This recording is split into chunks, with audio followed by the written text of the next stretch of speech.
Hello, everyone. Welcome back to this week's algebraic graph theory seminar. This week with Kirkland, he's going to talk about eigenvalues for stochastic matrices with prescribed stationary distributions. Thank you, Tina. Okay, everybody can see? Yeah, all good? Great, thank you. So I'm going to tell you a little bit today about some stuff I've been working on for eigenvalues of stochastic matrices. I'm going to be pretty light on the technical details. It's summer, who wants to work that hard anyway?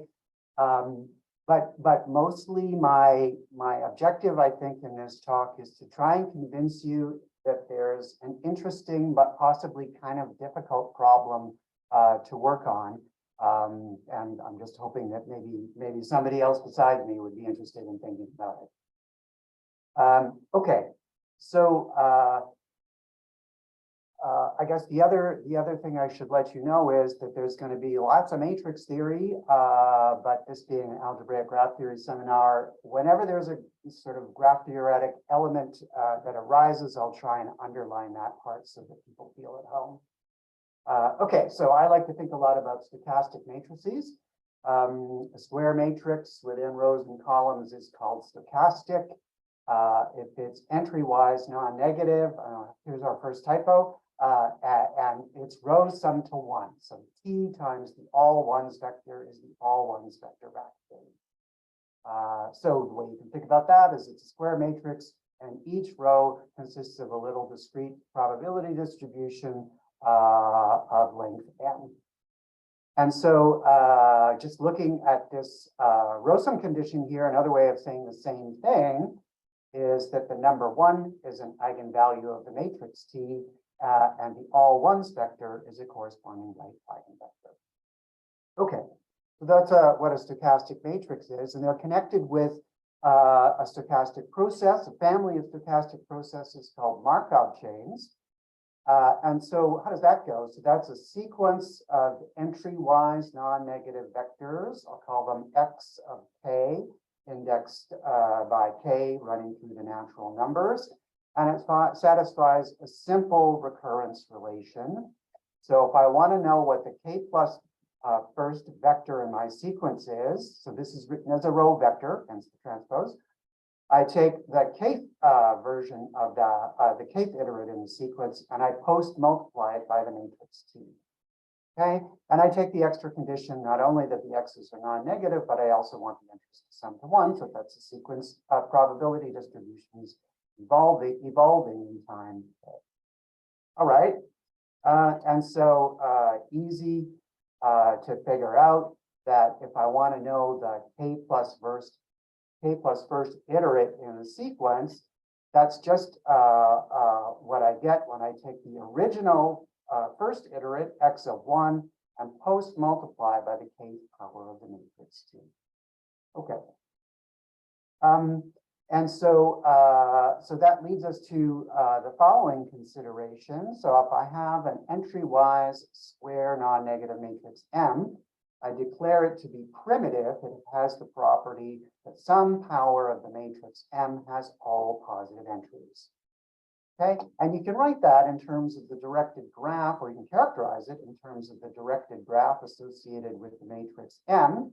So I'll just pause. How do I build the directed graph?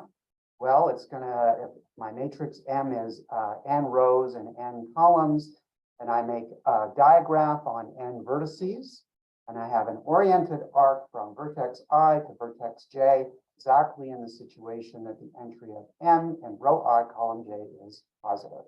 In other words, the diagraph just keeps track of where the positive entries are inside of the matrix M. Okay, and so this notion of primitivity is equivalent to the corresponding directed graph being strongly connected. That just means you can get from any vertex to any other vertex by an appropriate sequence of directed arcs. And in addition, the greatest common divisor of the cycle lengths is 1. Okay, so here's a couple of examples.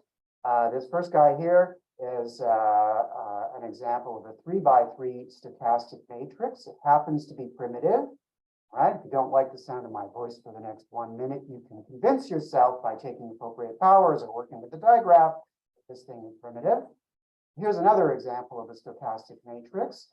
So that's not primitive. Observe that this is just a cyclic permutation matrix. So no matter how many powers I take of it, I'm always going to have some zero entries. So there's no way to get an all positive matrix out of that. Okay. So, so that's this notion of primitivity for a square non-negative matrix. And let me give you what to me is an amazing theorem from 100-ish years ago. I'll give you a stripped down version of this theorem. It's the Perron-Frobenius theorem. I'm only going to state it in the context of stochastic matrices, but I hope you'll catch the flavor. So imagine that I've got a primitive stochastic matrix T, and we've already decided that the number 1 is an eigenvalue of T, and so I'm going to call that lambda 1. And then, well, we'll just label the other eigenvalues lambda 2 through lambda n, and that's some handful of complex numbers. Okay. So the conclusion of the Perron-Frobenius theorem in the stochastic case is that if our matrix T is primitive, then all of the moduli of the complex in general complex eigenvalues lambda 2 through lambda n, all of those moduli are strictly less than 1. Now we already saw that the all ones vector is an all positive right eigenvector of the matrix T corresponding to the eigenvalue 1. And there's a left-handed version of the same result. There's a unique left eigenvector, I'll call it W, corresponding to the eigenvalue 1 with the property that the entries of W sum to 1. And in addition, this vector W has all positive entries. Okay, so those are three of the key conclusions of the Perron-Frobenius theorem when we apply it to stochastic matrices. And this W is known as the stationary vector, stationary distribution vector for the matrix T. All right, so you can practically do the next one in your head. Remember, if we're interested in Markov chains, we want to think about large powers of the matrix T. And it's pretty easy to see that when I take those large powers, what's going to happen? Well, all of the eigenvalues will be raised to the power k if I take the k power of the matrix T. All right, so that won't do anything to the eigenvalue 1. And the other eigenvalues, all right, if T is primitive, all have moduli strictly less than 1. And so they're going to damp out as k goes to infinity. All right, and it's pretty easy to see from that the powers of the matrix T, as long as T is primitive, converge to the outer product of the all ones vector with the stationary vector as k goes to infinity. And a consequence of that is our Markov chain, x of k, that sequence of vectors, that's going to converge to the stationary distribution as k goes to infinity, independently of what the initial distribution x of 1 was. Okay, so if your transition matrix T is primitive, I've got convergence of the sequence of iterates in my Markov chain, and the limit vector is this stationary distribution vector. And I won't really do very much with this, but I'll just say a bunch of weaker conditions, conclusions hold if my matrix T is what's called irreducible. That just means the directed graph is strongly connected. But if it doesn't happen to be primitive, still have some of these things going on. In particular, an irreducible stochastic matrix T still has this positive left eigenvector, which I'll refer to as the stationary distribution. Okay, so that's a little bit about eigenvalues and eigenvectors for stochastic matrices.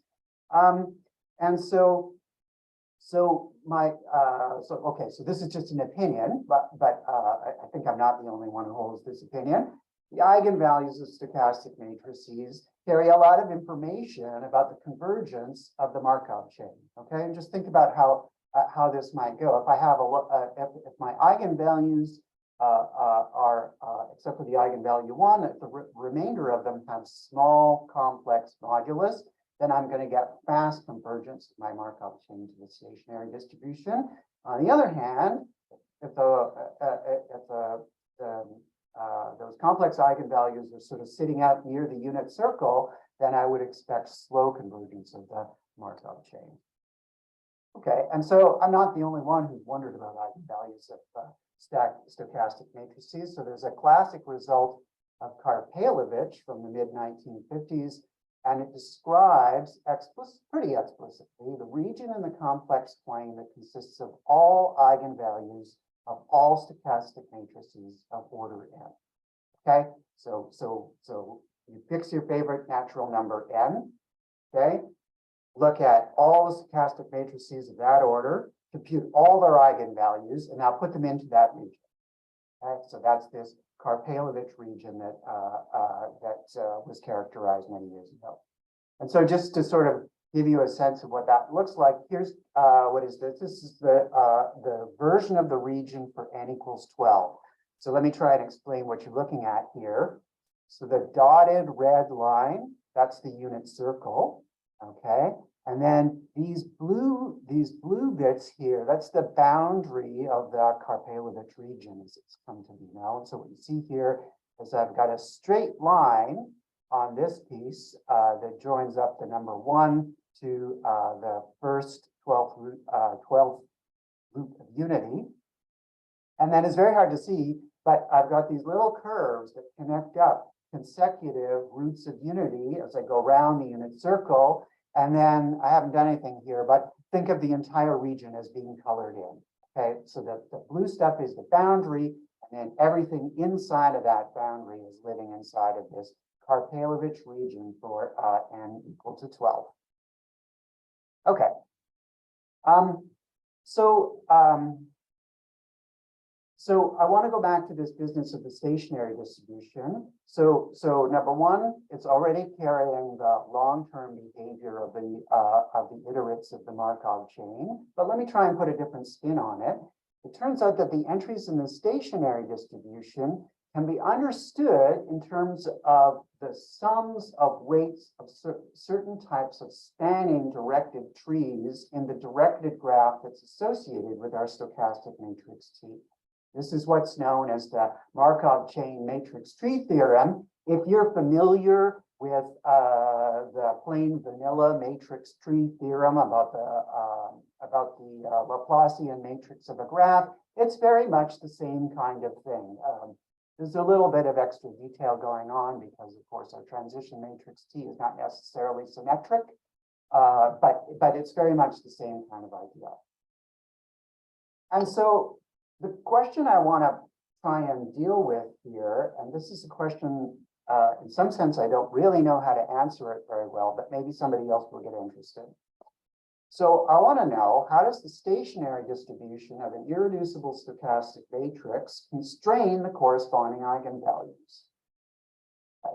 So I'll just say, it's not even obvious necessarily at first glance that the question even makes sense. I mean, why would the eigenvector of my stochastic matrix corresponding to the eigenvalue 1, why would it have any say in what the other complex eigenvalues might look like?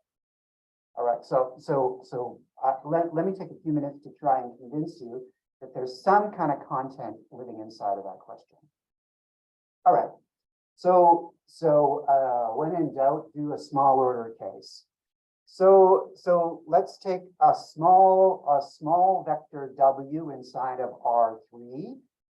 And so I want my entries in W to be strictly positive. We might as well take them in non-decreasing order. And of course, I want the entries in W to sum to 1. Okay, and now I just ask myself, what is a typical stochastic matrix that has W as the stationary distribution vector look like? Okay, well, it looks like just what I've got on the screen here. So I've got I've just labeled up the first 2 rows with some variables. This business here is just coming from the fact that the rows of my stochastic matrix have to sum to 1. And then I just work the eigenequation W transpose T equals W transpose. to write out what the entries in the third row have to look like in terms of the corresponding entries in the first two rows. Okay, and I'm not going to give you all the details here, but there's a pile of constraints in here because, of course, my matrix T has to be non-negative. So the letters A, B, C, and D have to be non-negative, but then there's some kinds of constraints here coming from the third row because those entries have to be non-negative as well. Okay, so let's look at the trace. Okay, well, you just work it out, write out what the trace is. Use the non-negativity constraints on the letters A, B, C, and D. And what you find out is the trace of the matrix T is bounded below by twice W3 take away 1, divide by W3. Okay, so that's a stochastic matrix. We know that one of the eigenvalues is 1. And so this business on the trace gives me a lower bound on the sum of the other two eigenvalues, whatever they happen to be. All right, and in particular, we deduce that if lambda is a complex non-real eigenvalue of the matrix T, then its real part is bounded below by W3 minus 1 divided by twice W3. Okay, and so as a further example, so for instance, if I happen to be looking at a stationary distribution vector where W3 was strictly bigger than a half, for instance, then I would learn that the eigenvalues, any complex eigenvalues of my 3x3 stochastic matrix with that stationary distribution have to have real parts strictly bigger than negative a half. Okay, so what I'm saying here is that at least in this example, I hope I've convinced you that the structure of the stationary distribution vector W is putting some at the moment invisible constraints on what the non-Perron eigenvalues of my stochastic matrix T look like. Okay, and so what I want to do then is introduce a Karpelevich type region for stochastic matrices. Okay, so here's the setup. I'm going to pick a positive vector W, entry-wise positive vector W, whose entries sum to 1. And I'm going to build two sets. Okay, so S of W, S for stochastic, is what? It's just what you think. It's all the stochastic matrices T that have the property that W transpose times T is W transpose. Okay. So it's stochastic matrices with the property that W transpose is a left eigenvector of matrix T corresponding to the eigenvalue 1. Okay, so that's a set of matrices. In fact, it's a convex polytope, and then the corresponding collection of eigenvalues I'll call sigma sub S of W. And this is a sort of variation on the Karpelevich type region. Okay, you go into this set S of W, you take all these matrices, find all their eigenvalues, and you dump them into this region in the complex plane, sigma sub S of W. Okay, and so I'll note S of W includes all the irreducible stochastic matrices having W as a stationary distribution. And it's not very hard that, in fact, the irreducible members of S of W are a dense subset. So I haven't lost very much by expanding slightly my framework to include all stochastic matrices with W transpose as a left eigenvector. Okay. So I'll start with some easy stuff. None of this is very deep. None of the stuff on this slide is very deep, but it was at least something to get us started. Okay, so here's an easy one. You can do this one in your head. Sigma sub S of W, whatever it is, it's symmetric with respect to the real axis, and of course that's because the eigenvalues of the real matrix come in complex conjugate pairs. Or their real numbers. Here's a slightly more sophisticated one, also not too difficult. If lambda is living inside of this region sigma sub S of W, then when I take a convex combination of lambda with number one, that guy also lives inside of sigma sub S of W. And the reason is pretty straightforward.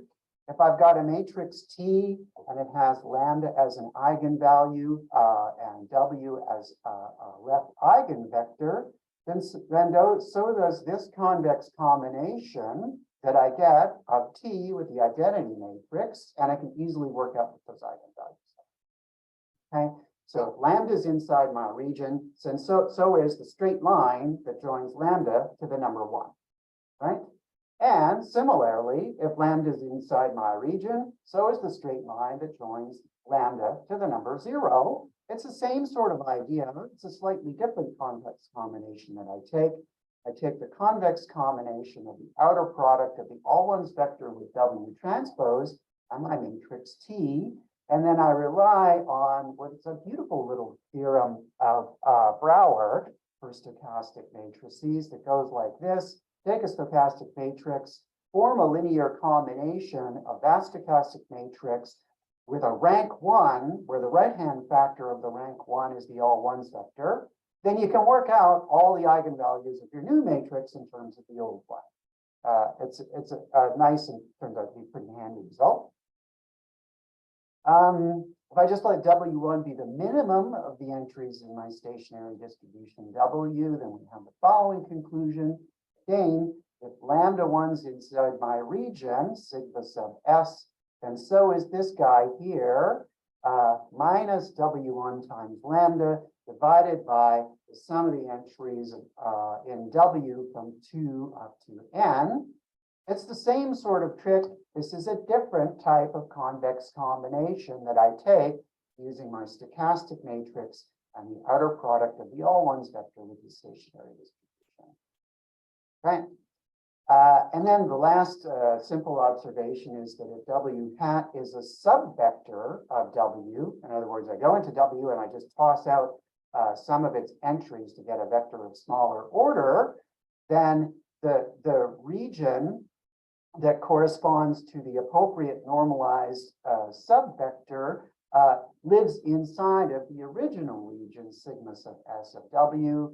And that's just because if I have something inside of the little region that goes with W hat, I can just direct sum it with the identity matrix to build out a stochastic matrix of larger order that has W as a left eigenvector corresponding to the eigenvalue 1. All right, so nothing deep here, just trying to get a feel for some of the basic properties of what this region sigma S looks like. Okay. Here's something with a little more content.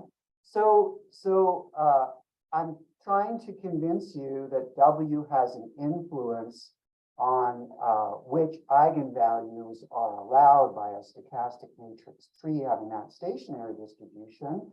So why don't I flip the thought experiment the other way? Let's think about the eigenvalue.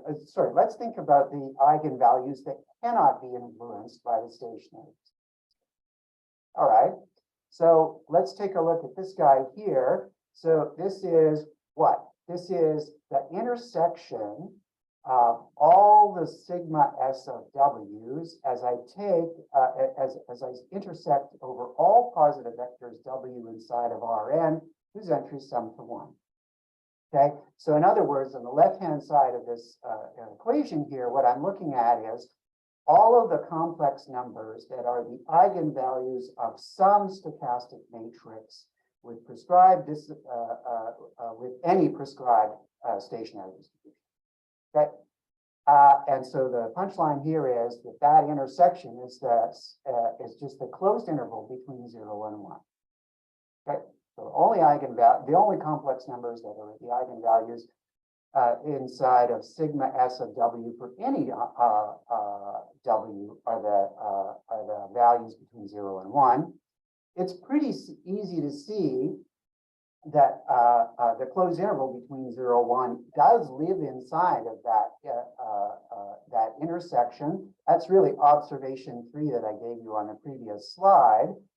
So the main part of the proof is the reverse containment, which we prove by induction on N.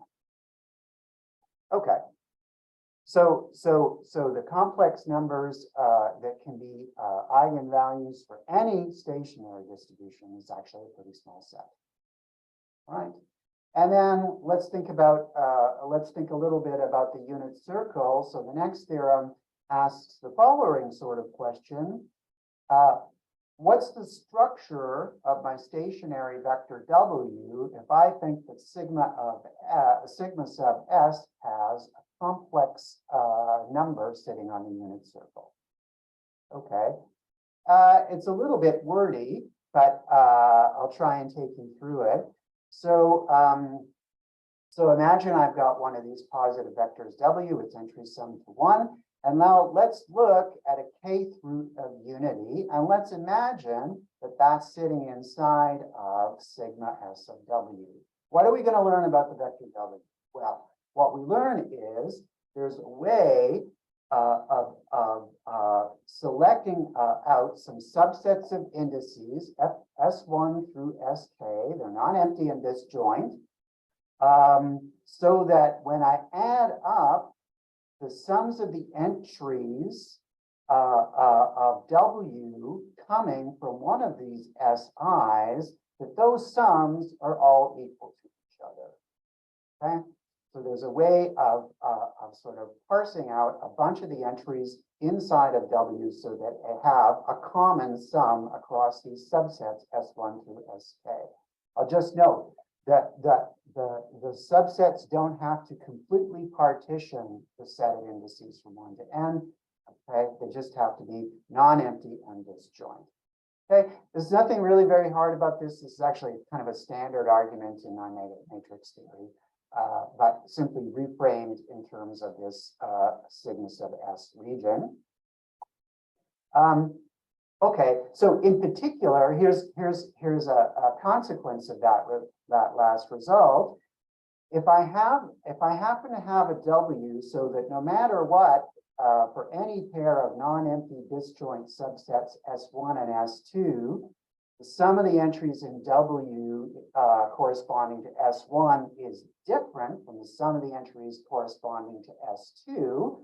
Okay, so if W has that property, then the only eigenvalue of any matrix, any stochastic matrix with that stationary distribution is that has modulus 1 is the number 1. Okay, so if W has this particular structure here, then the only stochastic matrix, every stochastic matrix with that stationary distribution has just one eigenvalue on the unit circle, and it's the number 1. Okay, and in particular, if you happen to have a matrix T with that property, then it would have to be primitive. All right, so it's a little bit surprising to me, at least. I've got a condition on the stationary distribution. I've got a mild condition on the digraph of T, and I get to conclude primitivity almost for free. Okay. So the next thing I want to do is talk about a special subset of stochastic matrices that are sort of independent interest, and because there's more structure, we can kind of say a little bit more about what's going on about the corresponding subset of eigenvalues. So I'll start it up like this. So imagine I have a symmetric non-negative matrix A, and suppose I know its row sum vector A times the all ones vector, and it's going to be W. I'm thinking again as before of W as being a positive vector. All right, so now I'm going to build a diagonal matrix by just stringing W out on the diagonal, and I'm going to make a stochastic matrix W inverse times A. Okay. And this is what's known as a reversible stochastic matrix. And so one way about thinking about that, maybe that's helpful for this group, is I think about a weighted directed graph. A weighted undirected graph as represented by my symmetric non-negative matrix. And in some sense, this stochastic matrix T corresponds to the Markov chain that is the random walk on my weighted directed graph. Okay, that's one way of thinking about what's going on here. Okay, and so these reversible stochastic matrices, as I said before, they're an important and well-studied subfamily of stochastic matrices. And so what I'd like to do then is kind of think about the corresponding Karpelevich style region with for reversible stochastic matrices that have a prescribed stationary distribution vector. Okay, so R of W, R for reversible, is what? It's all the stochastic matrices that are reversible and have my prescribed positive vector W as the stationary distribution. Okay, so that's my polytope of reversible stochastic matrices. And then here's the corresponding set of eigenvalues. You just take all the eigenvalues of all the matrices inside of R of W, and you include them in this sigma sub R of W. Okay, so I mentioned earlier that this is a much more structured family of stochastic matrices, and here's one well-known property. If I have my matrix T and it happens to be reversible, then it's diagonally similar to a symmetric matrix. Okay, and that's good news for us because that means, for example, that all the eigenvalues of my matrix T are real, and of course, since T is stochastic, they have to be real and sitting inside the closed interval between -1 and 1. Okay, that's a huge simplification for us. And so, okay, well, R of W is a nice compact set of stochastic matrices, and so I'm going to denote its minimum entry by sigma sub R. Okay, very good. So, sorry, I didn't say that properly. The minimum element inside of sigma sub R, I'm going to call lambda underscore of W. So that's the smallest number inside the sigma sub R. Okay, and so let's think about what the challenge would be in trying to understand sigma sub R. Well, I already know I've got the closed interval between 0 and 1 available to me. We saw that earlier. And so really, in order to understand sigma sub R, it's enough to understand this lambda underscore W. You know, the smallest element of sigma sub R, then you know the whole thing. Okay, and that's going to be a lot of our focus for what's next. Okay. So I've already mentioned that the matrices inside R of W are a complex polytope. And so that has some extreme points, right? Remember, the extreme point of a convex set is one that you can't write as a non-trivial convex combination of the other members of that set. And so here's a result that tells us a little bit about lambda underscore of W. So if I've got my positive vector W and I want to know about lambda underscore of W, well, the conclusion here is there's an extreme point T sitting inside of R of W, so that lambda underscore of W is an eigenvalue. All right, this is a very straightforward argument. It relies heavily on the fact that our matrices inside of RW are diagonally similar to symmetric matrices, and moreover, it's the same diagonal matrix that does the job for each matrix inside of R of W. Okay, so here's the idea. I just let lambda min of T be the smallest eigenvalue of my reversible stochastic matrix. Take a couple of matrices T1 and T2 that are inside of RW, and now take a convex combination of them. Lambda min of the convex combination is easily seen. This is essentially just using the fact that we're looking at symmetric matrices, essentially, to be bounded below by T times lambda min of T1 plus 1 minus T times lambda min of T2. Okay, so that means lambda min is a concave function. and it's on a convex polytopic matrices. So of course it takes its minimum at an extreme point. Really straightforward. Okay. So somehow what we want to do then is if we can get an understanding of what the extreme points of RW look like, then we're going to have a good grip on the matrices that are good candidates for providing our lambda min. Okay. So good news for me, Beraldi's already done hard work years ago. So Richard Beraldi characterized the extreme points of the convex set of symmetric non-negative matrices with a prescribed positive row sum vector.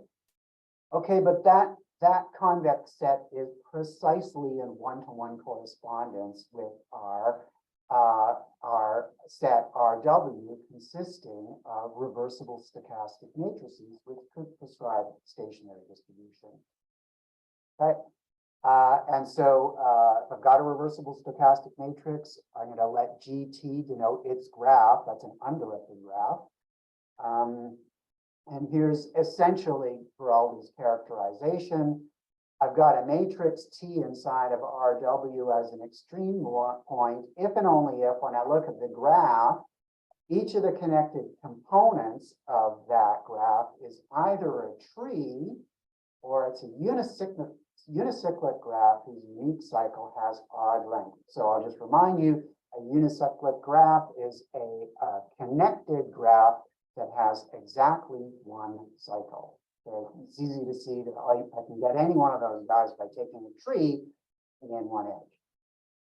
And I'll just make the observation here that here it's possible that the odd length cycle is in fact a loop at one of the vertices.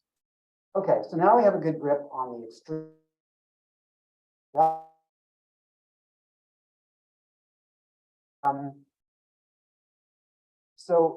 So I'll set it up like this.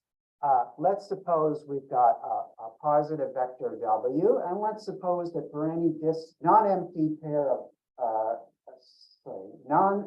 for any pair of non-empty disjoint subsets S1 and S2, some of the entries in W corresponding to S1 is different from that for S2. Okay, that's kind of a standard convention I'll be taking going forward. Then there's a matrix T inside of RW that produces the eigenvalue we're looking for. In other words, the smallest eigenvalue of T is this lambda underscore of W. Okay, good. And moreover, the graph associated with T is a tree with a loop at one vertex. Okay. And so I won't take you through the details. There's a little bit of work to do, but the idea is sort of twofold. First, you show that if T is a minimizer for lambda min, then in fact the graph G of T needs to be connected. Okay, so that's the first part. And then the second part is you show that so if it's connected, then Beraldi's theorem says we only need to look at these extreme points that have a graph consisting of a unicyclic graph with a cycle of odd length. And the second part of the proof goes like this: if I had one of these guys that had an odd cycle of length 2k plus 1, then I can find another T tilde inside of RW whose small eigenvalue is no worse than lambda min of T, and so that T tilde has an odd cycle of length 2k minus 1. So in other words, and then you just iterate that argument, right? You go from a unicyclic graph with a cycle of like 2k plus 1 to another one where the cycle is length 2k minus 1, and then 2k minus 3, etc., until you get down to a graph with a loop. All right. And so so here's a consequence of all of that. Boy, there's a lot of letters on this screen, but I'll try and walk you through it slowly.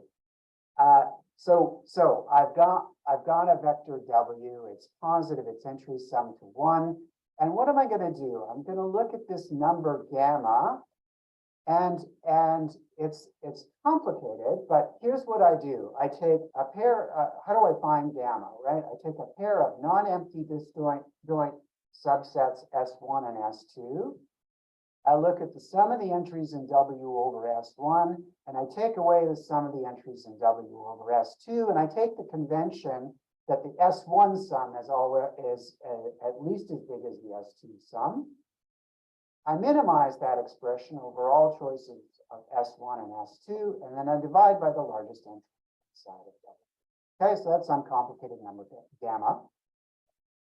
Then we can end up with a lower bound on lambda underscore W like this. It's 1 minus gamma to the n minus 1, and then I take the n minus first root of that, and I slap a negative sign. Okay. I'll explain how this works. Imagine I've got my matrix T that obtains lambda underscore of W as the small eigenvalue. Okay, well, we know what G of T looks like. It's a tree with a loop. Okay, so it's a tree. So its diameter turns out to be at most n minus 1.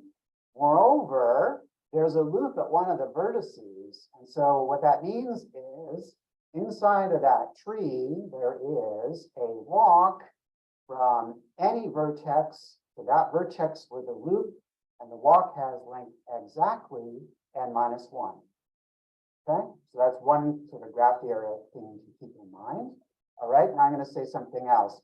This gamma, all right, the reason I define this is gamma is a lower bound on the smallest positive entry within inside of my matrix T. Okay, so now let's think about my matrix T raised to the power n minus 1. And let's look in the column that corresponds to the vertex with the loop. Okay, that's an all positive column, right? And all of the entries in that column are at least gamma to the n minus 1. Okay? And so then I go back and I appeal to this result of Brouwer that I mentioned to you earlier, and I generate this lower bound on lambda underscore to the n minus 1, and then I just undo the lower bound, present this inequality here on lambda underscore of W.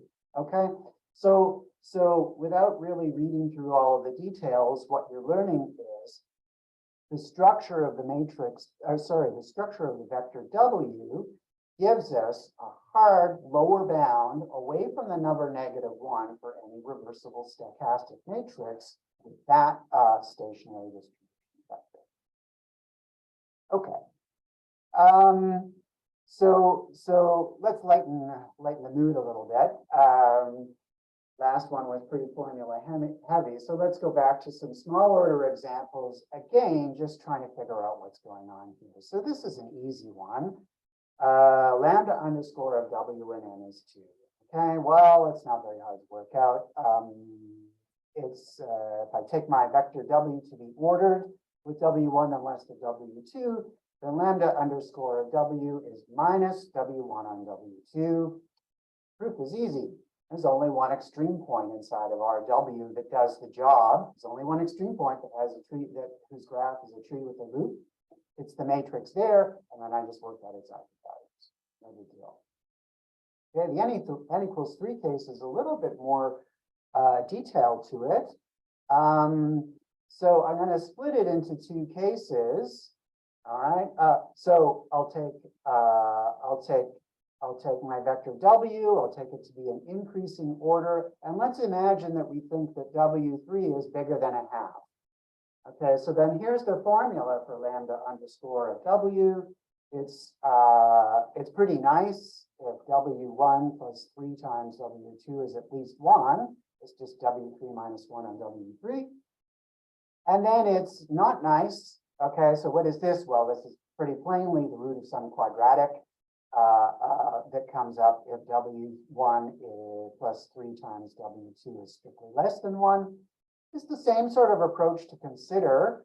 If W3 is bigger than 1/2, there's just 2 candidate matrices that we need to think about. Remember, 2 matrices, that are reversible, whose graph is a tree with a loop somewhere. Okay, T1 and T2, and now all the work is just done in trying to figure out which is smaller, lambda 1 of T1 or lambda min of T1 or lambda min of T2. Okay, so that's the case when W3 is bigger than a half. It's less pleasant when W3 is less than a half. I define two functions, x1 minus and x2 minus. Again, these are plainly roots of some quadratic, and lambda underscore of W is just the minimum of those two roots of quadratics. And I'll try and unpack the detail a little bit more. It's a bit formula heavy, so just prepare yourself. Again, the approach is the same. There are three possible candidate matrices, trees with a loop at some vertex that are they're gonna give us somewhere amongst all of these, they're gonna give us lambda underscore of W. It turns out that T3 is not a contender, and that's because lambda min of T2 always beats lambda min, another typo there, sorry about that. Lambda min of T2 is always less than or equal to lambda min of T3. And so the hard work is in deciding which of T1 and T2 is going to give the smaller minimum eigenvalue. All right, well, yeah, it's not that pleasant, but it goes like this. There's a magic value W1 star that lives somewhere in the interval between 1/2 minus W2 and W2. This is in the case that W2 is between 1/4 and 1/2.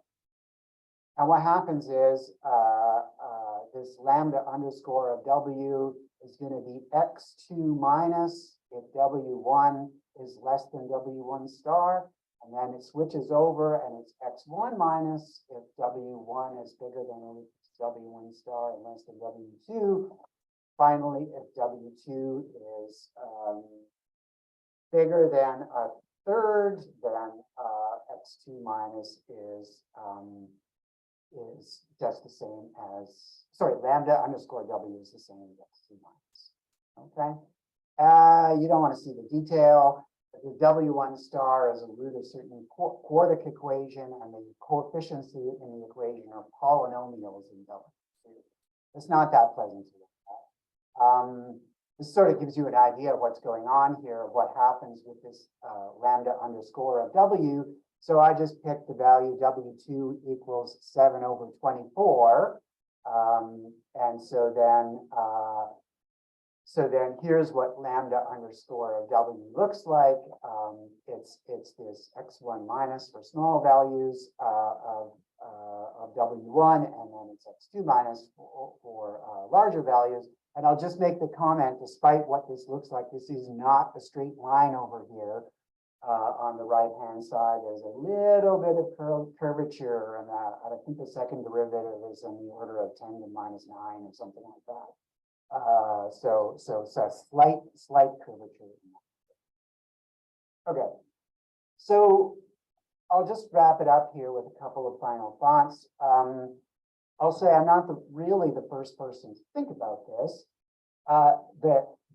The case of what are called doubly stochastic matrices not really just corresponds to our stationary vector being a scalar multiple of the all ones vector. That's subject of a conjecture called the perfect Mirsky conjecture. Okay, the region in the complex plane corresponding to eigenvalues of stochastic matrices that's been open since 1965. Right?